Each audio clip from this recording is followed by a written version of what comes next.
What's going on, everybody? Welcome to another episode of Off the Couch Boxing. I'm your host, Rexx Ruger. Watching my back, as always, El Flaco Explosivo, a.k.a. the Alexis Arguello puppet right there. We're back with another banger of an episode, the most amazing and real boxing conversations right here. You know the motto, folks.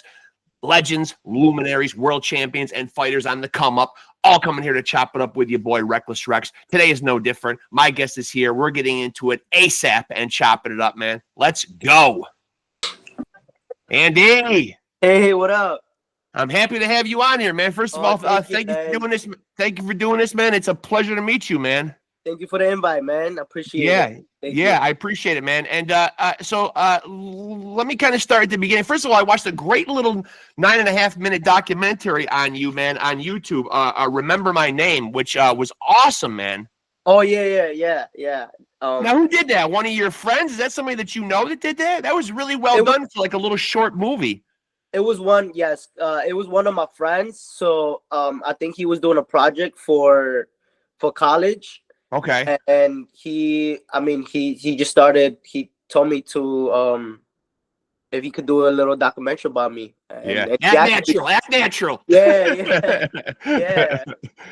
So he was the one that made the little documentary. I'm actually getting they doing a documentary about me. Oh, that's cool. Yeah, that's cool. Like a full length one. Yeah. I think it's gonna be on PBS.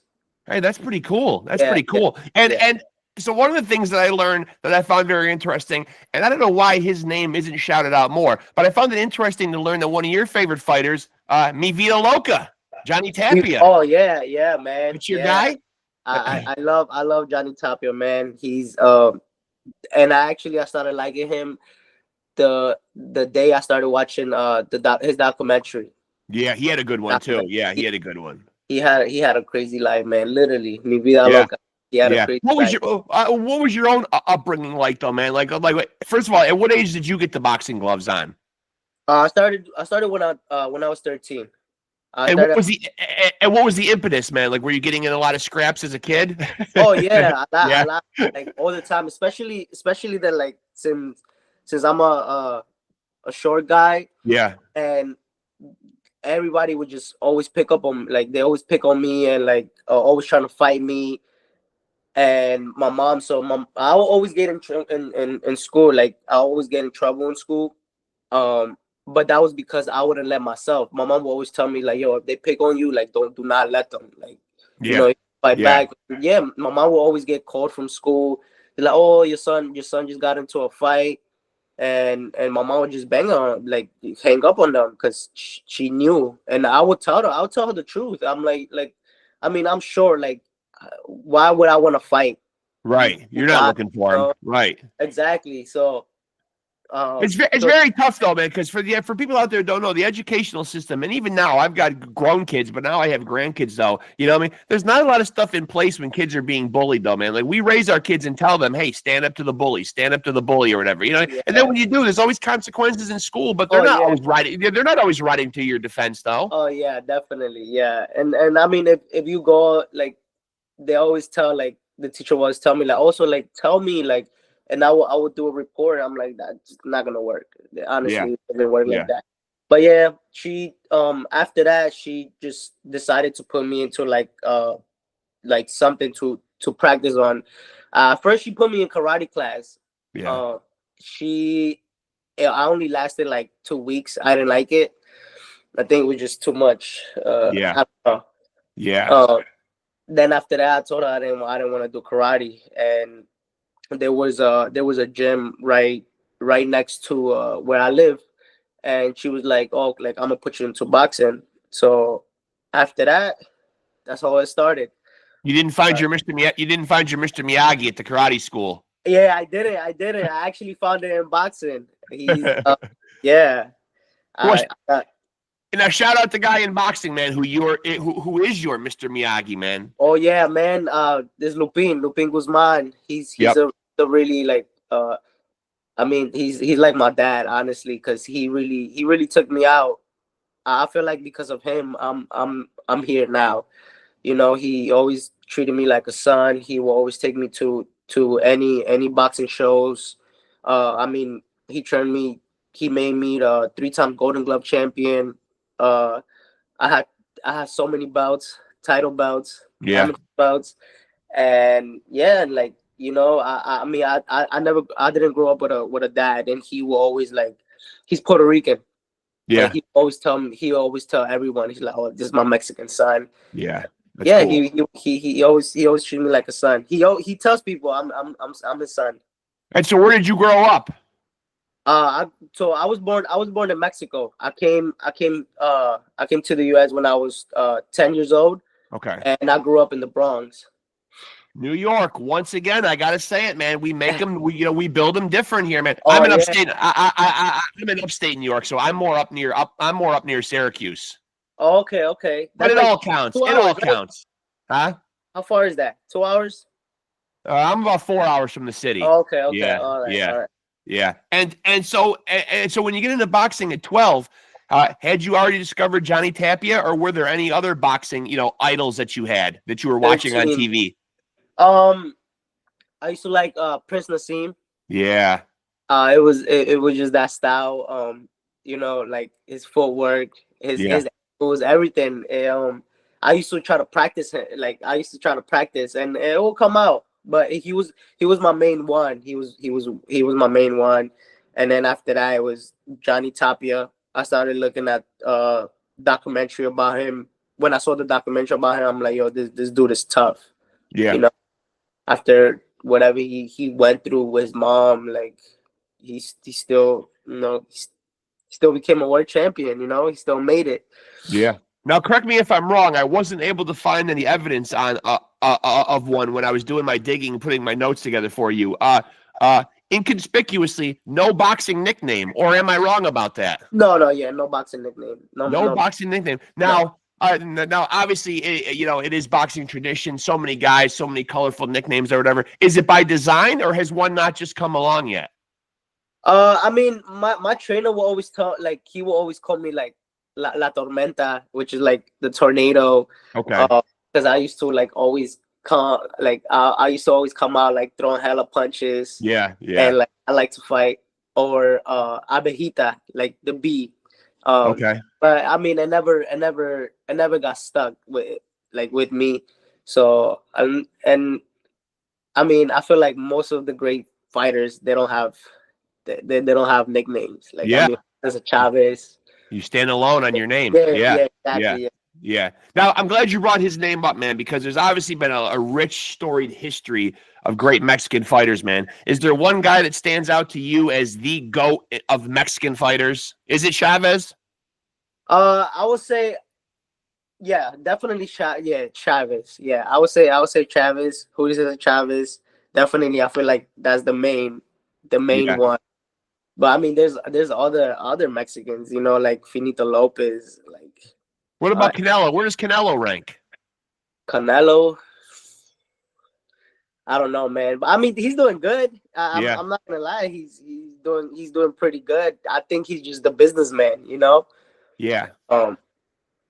I don't know. Do you think it hurts his legacy, man? Because I've always respected Mexican fighters, man. I they have a certain pride. You know what I mean? And I'm wondering. Of course, obviously, Canelo's made all kinds of money. I think when he walks away from the sport, he'll be fine. He'll sleep just fine at night. But do you think it'll eventually haunt him though for not dealing with David Benavidez? Yes, probably. But I think he already did enough. Like, I mean, he already have fought a lot of great fighters, and especially what the fans have asked. Like, they asked for Triple G. Like, it did took long, but he still fought him. Fought him twice.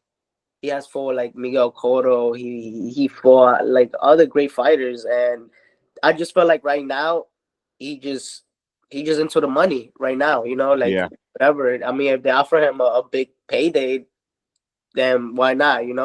Yeah. But I think he already did enough. I agree. It's certainly not a name that he needs on there. It's just, it's kind of one of those things that sports journalists, it always kind of be that cloud that hangs over him. Well, David Benavidez was there in your prime, and it was a fight that you could have made, and the fans wanted it. And it just didn't happen. Mexican versus Mexican. like Mayweather with Pacquiao. You know, everybody was asking for that. Like, right. oh, everybody was talking about like Mayweather scared, Mayweather this. Yeah, yeah. And he fought him, and now he's like, oh, like Pacquiao's too old, was too old. You know, right. There's always something. Yeah. So I think there's always something. You know, there's always someone who's gonna talk. Like, I just feel like we don't get as much respect. Right. As like boxers, I don't think we get as much respect, but I feel like it just comes with it. You know, we gotta deal with it. And your mom was in the documentary, man. I'm curious, man, because you talked about the absence of your father, man. Mom's a lot of times, you know, like I know she pushed you to get into boxing as a form of you know, constructive. You know what I mean? You're not getting in the fights at school. You're channeling your energy elsewhere, man. But when you actually start to make the move to actually do this professionally, man, is mom still supportive of that? Because a lot of times, man, you know, moms don't want to see their kids getting hurt. You know what I mean? Professionally. Oh yeah. My mom has always like. She already knew that. I mean, I always like to fight. Yeah. And she, I mean, she has always been supporting me. Like even since the amateurs, like in the amateurs, I feel like she never missed one fight when I was in New York. When I fought in New York, she will always be there. Like she will always rush from work and go straight. There was times that she wouldn't even watch my fight, but she will make it to the fight. Right. And pro, yeah, I mean, yeah, she still supports me, you know. She's always in front, always cheering, you know. My mom has never been like the type of woman to like be scared. Yeah. I mean, I feel like she knows me. Yeah. She knows me, yeah. And she always cheering for me, like, oh, like beat him up, you know. yeah. She gets nervous, of course. She be showing it, but I just feel like she knows me enough. And now, from a fan standpoint, obviously, man, you know, you're an in-ring competitor in the sport. But are you able to step back as a fan and look at guys that are doing it right now and enjoy their work? Who are some guys you enjoy watching? Who are doing it now? Who's doing it right now? I feel like Bam Rodriguez. Yeah, he's fun. I think he's doing amazing right now. I mean, Teofimo. I think he's doing great by promoting himself. You know, I feel like a lot of boxers need that too. Yeah, they gotta learn how to promote themselves. I mean, he's doing good. Yeah. Bam. I mean, I feel like Bam doesn't promote himself enough, but I just feel like he has the talent, like that. He doesn't have to show it or like show off nothing. Right. Like, people that know boxing, they know who he is. You know. Yeah. Who else? And that's a great point you made about Teofimo, man, because you can't always just be sitting around and waiting for your promotional team or whatever to promote you, man. Getting out there and getting your name out there is not something that everybody's capable of doing. You know what I mean? But you at least have to try. Bruce Carrington. Yeah, that's my guy, man. I've had him on twice. I was literally just watching him. I'm literally watching. I was watching his clips, like his look.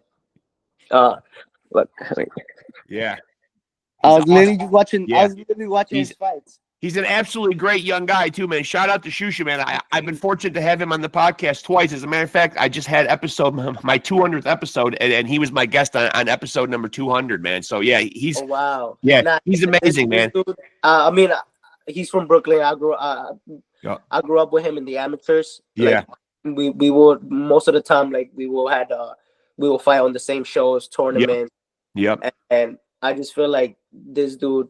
He's not just a good person, but he's really humble, and he will come up to anybody, or like if anybody asks questions, he will give you a good advice, and he has been giving me a good advice too. So I really he's really and shout out to And shout out to Brownsville, man, because I know it's like only a section of Brooklyn, man, but they have turned out more amazing championship fighters, man, in just that little area, man. It's incredible, man. I mean, we ran down the list every time Shushu is on, and it's just, and we're not just talking about an area that's turned out boxers. We're talking about guys that are world champions, man, just churning them out like crazy. That's true, man. That's true. Yeah. Shout out to Brownsville, man. Like I mean, I don't know what's in the water down there, but they build them tough down there in Brownsville. Yo, for real, man. They really do. And it's so the hood. It is. Yeah.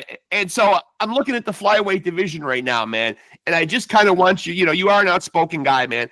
I just kind of want to take a minute just to get your assessment of the current belt holders in that division as champions. And I might fuck up a few of their names. Full disclosure, man. People that watch this podcast know I'm not always on point with my pronunciations, but I'm going to give it a shot anyway. WBO champion Anthony Olascuaga. Olascuaga, he's doing good, man. I mean, he's been going to Japan. I mean, he is in my weight class. Yep. He fought in Japan twice. He has beat them twice. Yep. He won the world title, and he just recently defended, and he won. Okay. Yeah, I mean, hopefully one day, we could get an opportunity to fight any of these world champions. And now the current IBF champ, Masamichi Yabaki, 18-4, which that boggles my mind right there. No disrespect to this guy, man, but obviously we are seeing guys holding belts now. I'm 52 years old, so I remember when you had to have quite the resume, 20, 25 fights, something like that before you even got considered for title shots. Now we're seeing guys like Keyshawn Davis. I've had him on the podcast. He just picked up a belt in his 13th or 14th fight. You know what I mean? We're seeing guys. I was about to bring up the WBC interim champion, Galal Yafai. He's 9-0, man. So I'm wondering, man, before we get back to the champs, you're currently 12-1, man. Where are you on the timeline for a world title shot? Like, have you talked this over with your team? Like, will we see a title shot 2025, more likely 2026? Yeah. So, I was literally just talking. So I'm fighting May 9th, right? Right. Yes. And I'll be fighting in New York City, and I spoke to my team just hit me up yesterday, and they gave me the surprise that I'll be fighting. Also, too, I'm gonna fight at 108 for this fight. Okay. And I'll be fighting for the WBC USA title. Oh, so, great. Yeah. They just gave me the news yesterday, and hopefully, because at 112, I make it so easy. I make the weight easy. Yeah. And my manager just, hired me, especially on my last fight. It was so easy. It was so easy to make 112 because she hired me a nutritionist, and we just trying to test it out. Like, hey, like, why don't we go down to 108 and see how it goes? And yeah, I'll be fighting at 108 on my next fight. And so this will still be the same opponent, though. Nelvis Rodriguez? Nelvis Rodriguez, yes. Correct. Okay. Yeah. And now when you get the name of an opponent, man, do you yourself, because I know you just pointed out you're watching highlights of Shushu, so you're obviously a student of the game. You know what I mean? Are you somebody that'll watch these guys, or do you leave that up to your team to watch these guys? How much watching will you do of Nelvis Rodriguez? Both. I mean, I always watch my opponents, and of course I send it to my coach, Marvin, and then the next day we just he tells me what I need to work on, and of course sometimes like when I'm not doing nothing, especially Sundays, I stay at home and just watch. Like right now I was just watching Shushu fighting. Like his style is, I like his style. You're a boxing nerd. I'm a nerd like that too. I just didn't watch anybody. I'll sit and watch any two guys fight on any card. Anybody.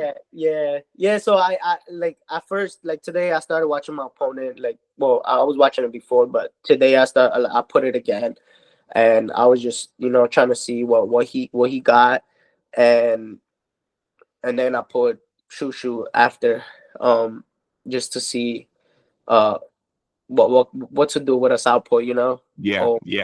What other combinations. So let me ask you about some of the hot topics going on in boxing right now. I just want to kind of get your feeling on some things. These Jake Paul type events. Are you a fan of these? Do you think they're good for boxing? I know they bring eyes to the sport. I get a lot of the old school guys on here, a lot of the legends, who don't like it. You know what I mean? Like they think, here's this guy, he was a YouTuber, he jumps into the sport, he's making the big paydays that guys that have been grinding for years don't always get the chance to make. But then there is a certain demographic of people who say, it's great, though. He brings eyes to the sport. You know what I mean? He's drawing attraction to boxing. Where do you stand on these events? Are you a fan of them?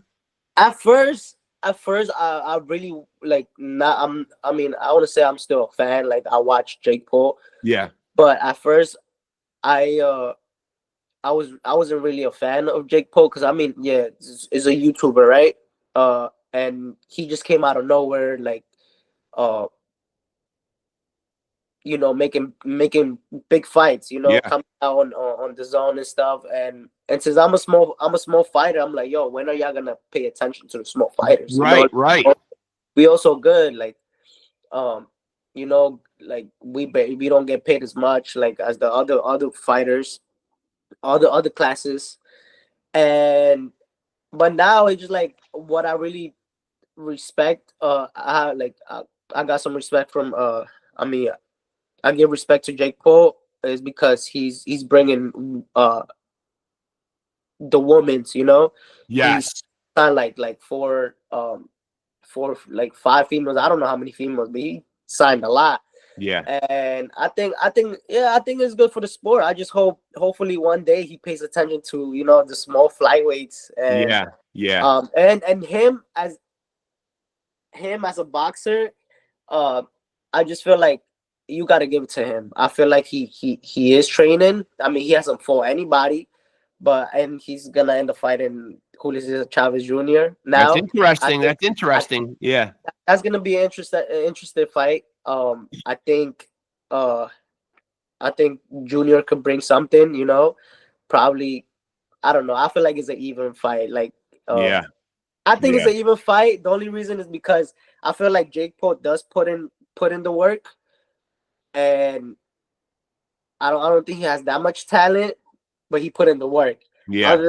But Junior, I just feel like he has talent. You don't know that he'll put in the work though. He doesn't have the work. I don't think he's I think he's just doing it for the money, to be honest. Yeah. And so I'm curious, man, like as a young fighter, man, and maybe this could be useful to any other prospective young fighters who are watching this, man. You're 13 fights into your career, man. In 2024, you suffer your first loss to Yankee Rivera. How do you bounce back from that, man? Because you seem like a tough, hard-nosed fighter. I imagine, in any competitive sport, never easy to take an L, man. What did you do to bounce back, and how are you a different fighter now? I know it's only been this fight only happened last year, man, but what's changed? It changed a lot, man. My first loss, it did hurt, but Jankiel, I think he's a good fighter. I feel like I learned a lot from him. I learned a lot from that fight. Yeah. The loss, and after that, there was a lot of people, like showing me respect because just the way I showed out at the fight, especially the 9th round, and I guess one of the top ranked people saw, and they gave me an opportunity to fight in Madison Square Garden after that, and they gave me this guy, Chris Rios. Yeah, they gave me and I feel like it was good for me because I feel like I recovered from that loss. Like I was really down, and I had so much thoughts in my head. But after that fight, well, they offered me Chris Rios, and I'm like, you know what, like he's a tough dude, but I need to show other people, like I need to show people that I have a talent, like that I can fight. And it was a good test too. Chris Rios was just coming forward. It was a Mexican versus Mexican. It was a fight, and it was not like oh, you're gonna get a tune-up fight. It was now you're gonna come back with you're gonna fight someone that's that is good. You know, jump right back into the fire. Exactly. Yeah. And that after that fight, after Rios, I feel good. I feel good. You know. And when you look back at the Rivera fight, man, like when you look at it and you watch your performance, man, you know, and it's probably hard again for a proud guy like you to not look and dissect stuff, man. Like, what did you feel like caused you to lose that fight? Like, were there components of that fight that you look at it and say, "Damn, I didn't do this, this, or this"? Yeah, I feel like I could have fought a little bit smarter. Like I feel like I started with so much like with pressure at first, and I kind of gassed out. I should have took my time, and because I mean I heard him in the ninth round, and then but after that I was already like I had no power, like I didn't have all the energy, you know, to put him out, and yeah, I mean I learned a lot from that fight. And now I was talking about, and I don't, you know, I don't want to, you know, not revisit this. I was in the process earlier, and then we got sidetracked about talking about the current flyweight champions. You're ranked 14th in the WBA, so I want to get your opinion on the last belt holder, and he holds the WBC and WBA, Taraji. Oh, that dude is a monster, man. Yeah. I watched his last fight. It was like a 4 a.m, I think. 6. Yeah. Yeah, I think he's good. All these Japanese are doing great. Yeah, they're always the ones at the low weights too. Yeah, man. Yeah, for real. Now, do you feel like now you're talking about like you know, dropping down from 112 to 108? Do you feel like you'll explore a lot of different weight classes throughout your career? And where do you think, because you did mention you're a short guy, what do you feel like your ceiling is, man? How high could you go and still feel comfortable performing? I think I won the weight if I build if I mean 118. 118 is I think it'll be max. It depends. I mean, it all depends on my body, you know. I mean, Pitbull Cruz, he's short. Yes. Short. Fights at 135, so I don't know. Probably change my style into like some Mike Tyson or something. Yeah, obviously weight classes do exist for a reason, though, man. But so, like, where do you rate the chances? I know we talked about them, you know, when we were talking about the Mexican greats. When you see a guy like Terrence Crawford, you know, attempting to put on this weight and jump several weight classes up to fight Canelo potentially at 168, man, where do you rate his chances of pulling something like that off? I mean, Terrence Crawford is one of my favorite fighters. Yeah, he's great. I just think he has a huge, like, if you ask me who has the best team, like what boxer has the best team, I think it's Terrence Crawford. Yeah. I think he has a great team of good trainers. He has a good mentality too. He's good. I think it's gonna be a 50-50 fight. Yeah. Yeah, and there is, and obviously he is walking around right now up in the 180s. He's looking small. Exactly. Yeah, you know, but you obviously know though there's a difference between carrying that weight and performing with it, though. You know. Yeah. But I mean, it's gonna be when is he gonna fight? That's gonna be in September, right? You're saying so, yeah. I mean, that's obviously what we're hoping. I mean, given the fact that, you know, we still got to see Canelo against William Skull in the beginning of May, which we're expecting Canelo to take that belt back, so then it makes it an undisputed fight in September. You know, I mean, you know, I certainly wouldn't want to say let's look past William Skull, but I think most of the boxing world is looking past William Skull. I don't think anybody thinks that guy's gonna hang an L on Canelo, but I mean, I think Canelo's gonna. I think he could stop him. Yeah, stranger things have happened, I suppose, but I don't think that it's very likely. And I mean, especially if Canelo knows in the back of his mind that it sets up a potential fight with Crawford, which is obviously one of the biggest fights in boxing. You know, it is, man. It is. I like that fight. I like that fight. Yeah. Both of them. Yeah. And now, how active would you like to be in 2025? Like, this is your first fight in 2025? Yeah, because I fought in December. So how many more fights would you like to get in if you had your way in 2025? Probably two more. Two more. Yeah. After this fight, I mean, I'm pretty sure my manager like gonna give me a little break and jump back at it. You know. Yeah. Yeah. She's the one. I mean, she's the one that keeps me active. Yeah, I know you're still a young guy and you still got lots of competing in the ring to do, but have you given thought to what life after boxing looks like for you? Like, I mean, like, do you feel like when you actually hang up the gloves and you're done competing in the ring, do you feel like you're the type that will always have a foot in boxing? Like, are you interested in promoting or being a trainer yourself? Do you feel like it'll always be part of your life that you'll stay in boxing in some way, shape, or form?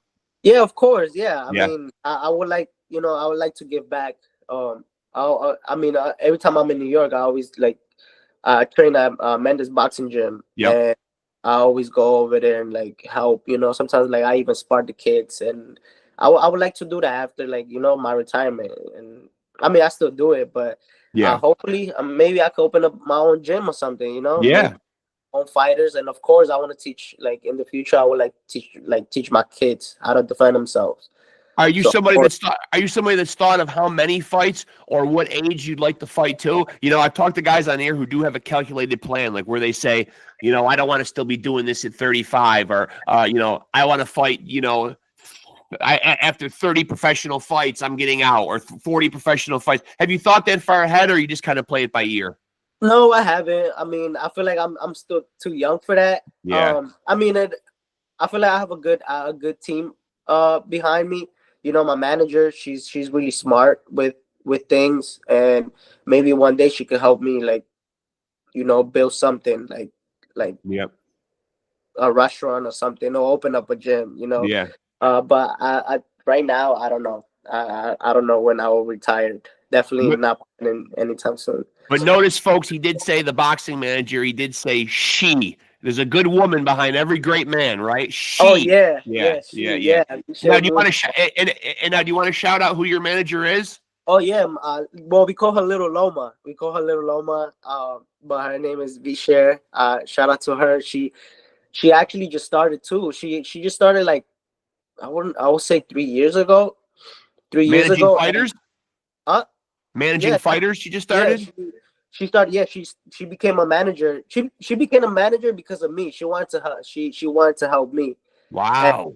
And she literally like started managing me first, and then after that, she got Steven Navarro. Yeah. She got Steven Navarro. She's which he signed with Top Rank, undefeated. She got Eric Priest. He signed with Golden Boy. Yep. And who else does she got? Vlad. He's I think he's 20-1, 20-2. Good record too. She has me, and I feel like she's doing pretty good for a manager that's been in the game for 3 years. Yeah. Now, what would you say to people, man, whose radar you're not on yet and don't know you, man, what to expect if they watch or come to one of your fights live? I found it interesting that a lot of your friends in that little documentary that I saw it was kind of twofold. A lot of them were saying, and a lot of them also had sparred with you and are your, as I said, are your friends. They thought, there's one guy in there that alluded to the fact that you are very much a thinking boxer in there and calculating your moves. But then there was a guy in there, man, and I think a couple of them, who said that you are, how you said that your manager calling you, or your coach calling you a tornado, that you are a pressure guy that comes forward, man, and is aggressive, man. So do you consider yourself, kind of boxer puncher? Like, what do you consider yourself, man, is your best asset, or how to describe yourself to somebody? I feel like it depends. It depends on every fight. And also too, like my coaches like that. I always use my angles. My angles. I box. I gotta go full work. Yeah. I gotta go full work, and I do. But I'm also. I just feel like I got that Mexican in me. That yes. Yeah. I like to fight. So I feel like you will see a little bit of everything. You will see angles, boxing, and if I have to fight, I'll get in there too. Yeah. Now, do you ever worry, man? Because out of your 12 wins, you have 6 knockouts. So I wouldn't necessarily, and correct me if I'm wrong, I think this is fair to say, you wouldn't consider yourself necessarily a knockout artist. I mean, you're not knocking out every opponent or whatever. But is it anything that you worry about because you're so young in your career? Is it ever in the back of your mind, like, oh man, I don't want this to go to the cards because unfortunately, and I've been vocal about it on this podcast many times, man, we are still unfortunately seeing some bad judging decisions that can derail a young fighter's career, and blatant robberies are still happening in boxing right now. Is it something that you think about? Like, obviously, oh yeah, obviously you can't probably go in there, with a plan to knock people out. That could be obviously a dangerous slope to go on too, or whatever, man. But is it weigh on your mind going to the cards? Definitely. Like I feel like a lot of judges don't they don't play the right, they don't watch they don't watch the fight. Most of I feel like they be thinking differently. Yeah. And yeah, man, I definitely be like panicking sometimes, like especially when there's a really, really, really close fight. But I feel like it depends on the judges. Sometimes the judges see the pressure. The fighter doesn't even have to land punches as long as they see throwing haymakers or whatever. I feel like they're gonna give it to that person. But there's also other judges that like to see boxing, staying outside. Yeah, I mean, yeah, it is kind of scary. I feel like people should start interviewing the judges, I agree with you, man.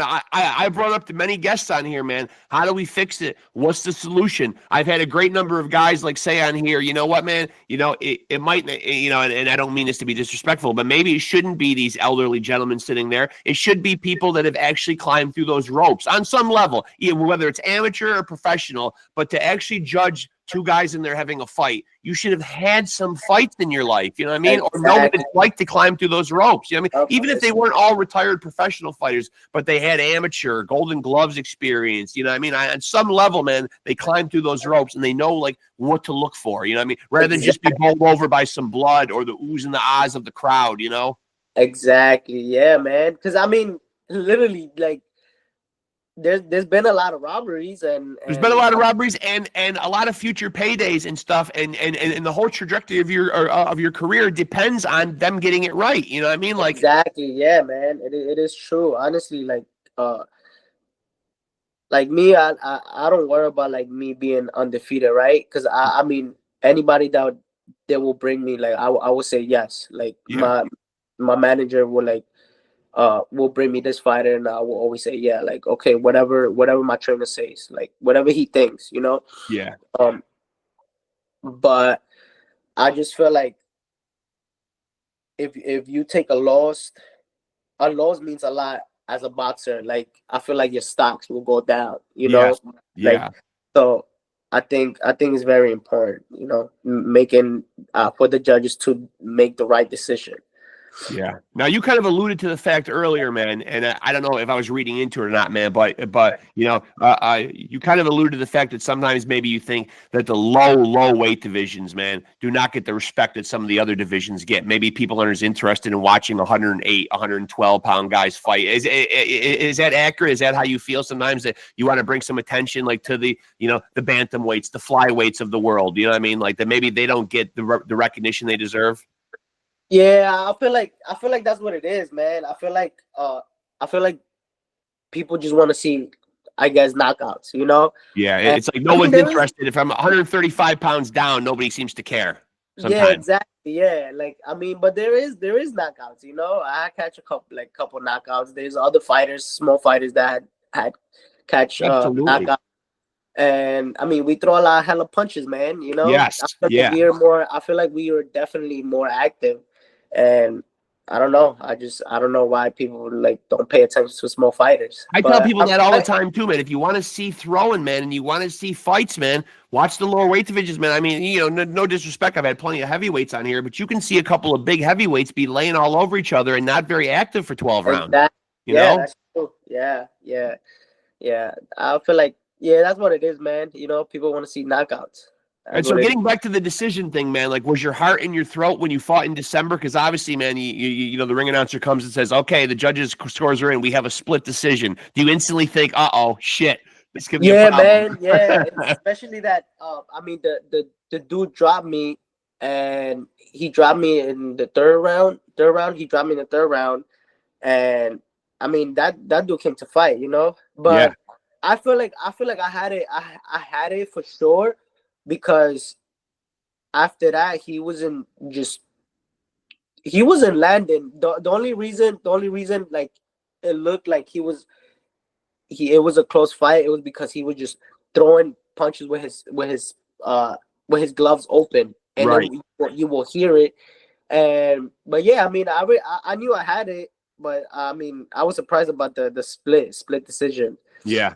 Now, I don't speak Spanish myself, man, but again, when I was preparing all my notes for you, I happened to come across a YouTube short, and it seemed like it was Chocolatito with some type of a message to you. Is there some type of animosity or a beef, or are you guys in each other's crosshairs for any reason?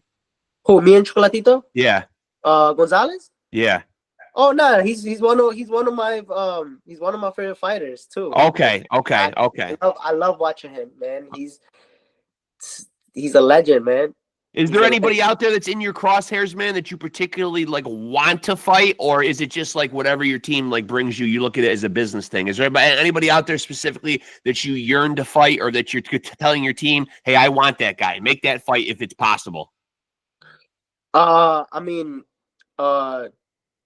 anybody I want to weigh or 112. I mean, Collazo, he's here. I can't travel outside the US. So yeah, but I know he'd be fighting here in the US. So why not? Why not make a fight here, you know, in the US? I think he's the only one. Yeah, and I mean, Anthony, anybody I want one away or 112, you know, that could give me an opportunity, you know, to fight for a world title. I think that'll be dope. And so this has got to be pretty exciting. So your fight May 9th is going to be right there in your home city. Yes. So yeah, Times Square, Sunny Hall. That's got to be exciting, man. So people are going to show out for that. You know what? I want to ask your opinion. As a New Yorker, we're obviously going to see the weekend before May 2nd. We're going to see, you know, they're setting up a ring in Times Square. You know what I mean? That's pretty exciting for the city of New York, right? The Barbosa and Teofimo fight, and the Ryan Garcia coming back to the ring, and Devin Haney, man. That's kind of exciting for the city, right? Oh yeah, man. Yeah, and it's a great card, man. Yeah. I mean, who would have thought of that? Like, you know, put in Devin Haney with on the same card as Ryan Garcia. Yeah. I think it's gonna be a good, an amazing card. You know. Well, we obviously need to see that fight again. I think. I mean, I don't know that we do, man. But obviously, man, you know, the Haneys feel like they were like shortchanged in it or whatever. But a prediction: if they do fight again, how do you see it shaking out? Because obviously, there was a lot made about Osterine being in Ryan Garcia's system and this and that or whatever. I don't know how the hell Osterine affects somebody being able to get out of the way of a left hook. But I mean, you know, obviously, you know, it's what the Haneys are using to kind of like fuel themselves. You know, that Ryan cheated or whatever. You know, I think that was an excuse. You know, yeah, like I agree. that was a clearly like beaten. Like I think Ryan will do it again. You do. Yeah, I do too. Yeah. I think Ryan sometimes doesn't get the credit he deserves, man, because he is young, he is good looking, he is brash, he is flashy or whatever, man. I don't think people put much stock in his boxing ability, but he can fight.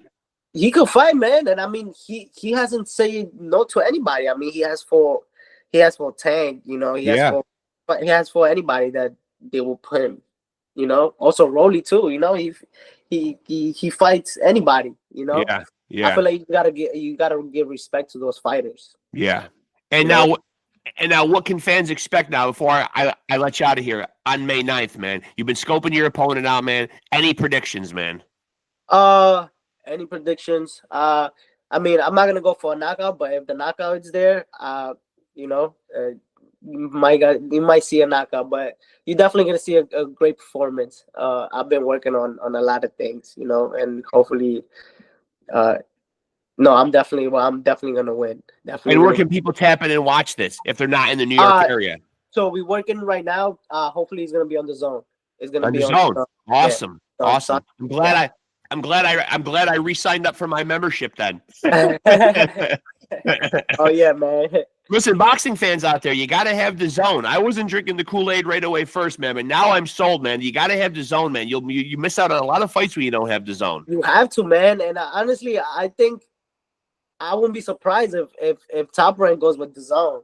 I was skeptical of pulling the trigger and committing to the subscription, man, because a couple years ago, you weren't really sure where boxing was going to land. HBO and Showtime were out of the game. They were talking about fights coming to Amazon Prime, which we are seeing a little bit of, and Netflix. Yeah. But people were saying, oh, the zone is going to fizzle out. It's going to fizzle out. But it hasn't, though. It hasn't. I think the zone is the main one right now. It's becoming the home of boxing. Yeah, it really is. So too. Like, I wouldn't say Netflix, because last time where Jake Paul fought, it was like, it was lagging. It was shocking. Yeah, it was no good. I think people just completely flooded Netflix and they jammed it up, man, and we couldn't get it. Yeah. That's what he did. Yeah. It's almost like he broke Netflix. Yeah, he did. Yeah. That was with the Tyson fight, which broke my heart, man, because I grew up watching Mike Tyson, man. I don't like to see Tyson lose like that, man. It was bad. It was bad watching it, to be honest. It was. Yeah. And that's why I'm happy that he's going to push himself against, and I think you said it best earlier. You never know what version of Chavez Jr. you're going to get, man. But if he's dialed in, man, and his father can get him dialed in and hopefully restore some pride to the Chavez name, because he hasn't always looked great in his boxing career. He's been a little lackadaisical in his training and his commitment to the sport. But if he comes in there, man, and he's focused, man, like like a la the vintage him, like back in his best fighting days, then Jake Paul's got a problem on his hands. Oh yeah, definitely. I think so too. I think that's what I'm saying. I think it's a 50-50 fight. It all depends on Chavez, on Junior, to be honest, because if he not putting in the work, then Jake Paul's gonna take it. Because I mean, Jake Paul is working. I'm pretty sure he's working out. Yeah, he's really living his life like a boxer. I've asked other fighters on here, man. Like, he trains, he lives, he's fully thrown his hat into the ring. He's pushed his chips in. He really seems like he's all in, man. Has he done enough right now, like, where you look at him and say, hey, there's a boxer now, man? Has he earned that respect yet among boxers? Not yet. As a boxer, not yet. Maybe after Chavez. After Chavez. Then I would say, well, in my opinion, my opinion. Yeah. But I think he's doing good. I think he's doing good by showing people that he's actually putting in the work, and also too, like, helping on the side. He's helping other people. Yeah, that's big. But listen, as a boxer, I don't think. Not yet. I don't think he has fought. Still to be determined. Yeah. I mean, he fought this dude. What's his name? Like a boxer from the UK. He fought Tommy Fury. Yeah. And he didn't win. Yeah, he didn't win, and that was, I think, that was the only real fighter, right? That was the only real boxer, and I don't consider him as a boxer yet. Yeah, so far he's picked on a lot of kind of like retired MMA guys. It seems like were his target for a while there. Yeah, that's what he's been doing. Yeah. I think Chavez is gonna be his test. Yeah, I agree with you. Listen, man, I appreciate you doing this, man. This was a lot of fun, man. Seriously, man. I really enjoyed chopping it up with you, man. And, for sure, stay in touch, man. After the fight, I'd love you to jump back on again, and we'll chop it up again about what you got going on. Oh, definitely. Yeah, stay in touch. I've got your number, man. We'll definitely do this again, man. This was a lot of fun. It means a lot, man. Thank you. Thank you. Yeah, appreciate it, brother. And, hey, Tugga, best of luck in May, man. Appreciate you. I appreciate it, man. Thank you. I'll be watching, brother. Thank you. Yeah. Good talking to you, my friend.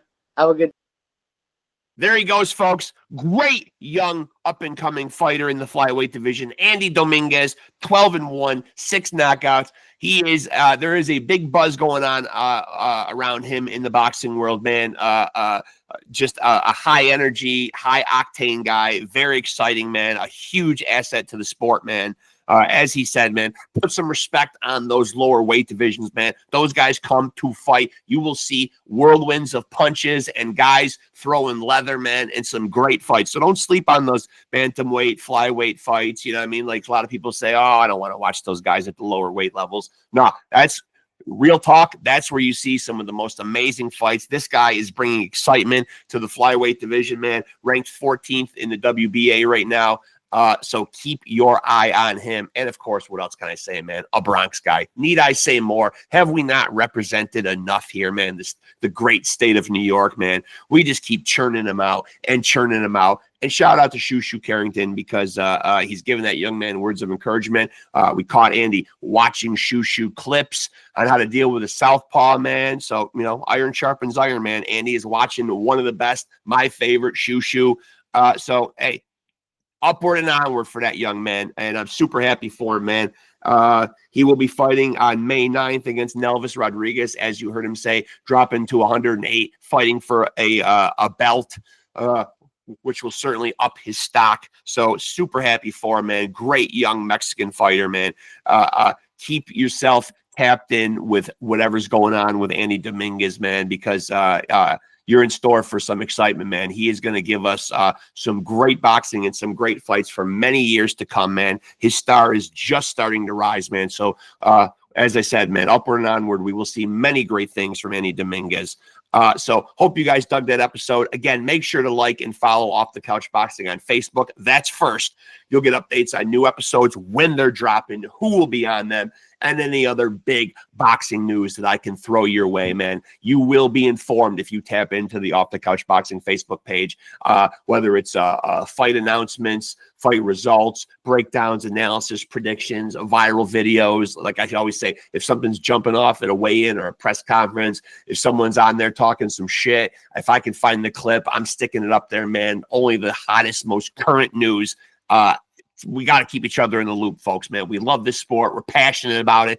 This is what we tune in for, man. So if it's going viral, if it's hot news, man, if it's popping off in the fight game, it'll be on the Off the Couch Boxing Facebook page. And, of course, make sure to like, subscribe, and hit the notification bell to stay tapped in right here to the most amazing and real boxing conversations anywhere on planet Earth. You know the motto. Legends, luminaries, world champions, and fighters on the come up, just like we just saw. They all come here to chop it up with your boy, Reckless Rex. You know this to be, and it is true, the undisputed, undefeated heavyweight champion of boxing podcast. Go look at our guest list, man. I will defend the title against anybody, man. Show me better boxing content and a better array of conversations with the old and the new in the boxing world. You can't do it. Again, man, New York, man, in the house, on the map, and doing it better than anybody, man. And the good news is you too can be a champion. All you got to do is stay tapped into Off the Couch Boxing and continue to roll with the champs. Peace.